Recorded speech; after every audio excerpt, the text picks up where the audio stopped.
আজ নেমে পড়েছি আমাদের পুকুরে মাছ ধরতে। যেহেতু পুকুরের জল একদম শুকিয়ে গেছে, তো ইচ্ছা হলো একটু, অনেকদিন মাছ ধরি না, কাদামাটি মেখে একটু মাছ ধরে আসি। তো চলো দেখো কি কি মাছ ধরলাম, সেগুলো তোমাদের সঙ্গে দেখাই। কিন্তু বহু বছর পরে মাছ ধরে না খুব মজা পেয়েছিলাম। মাছ যেটুকু ধরতে পারিনি, কিন্তু কাদা মেখে সেটুকুও আনন্দ পেয়েছি। কারণ মাছ ধরতেই পারছি না, একটাও বড় মাছ ধরতে পারিনি, যেটাই ধরতে দেয় সেটাই চলে যায়। যেহেতু পুকুরের মধ্যে ল্যাটা মাছ বেশি ছিল, সেই কারণে আমি ধরতেই পারিনি। বেশিরভাগটা তোমাদের দাদাভাইই ধরেছিল। আমি একটু মানে কি বলবো, কাদা মেখে ভূত হয়েছিলাম। তো চলো তোমাদের দেখাই কি কি মাছ।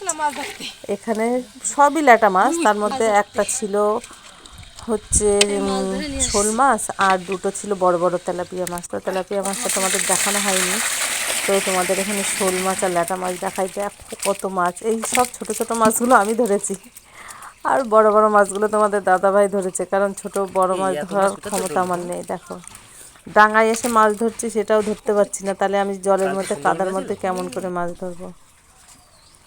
আর এই যে দেখতো শোল মাছটা, এটাকে আগের দিন হাঁড়িতে রেখেছিলাম, তো এর যন্ত্রণায় ছোট মাছগুলো পাগল হয়ে যাচ্ছিল। তো এ হচ্ছে রাজা, এ একাই থাকবে, এ কারোর সঙ্গে থাকবে না, থাকলে ওদের খেয়ে নেবে। তো রাত্রি 12টার সময় উঠে একে একা একা রাখলাম, যে এ একা একা থাক আর বাকি ছোট মাছগুলোকে একটু শান্তি দিই। তো বন্ধুরা, আমার এই ভিডিওটা কেমন লেগেছে জানিও। টাটা।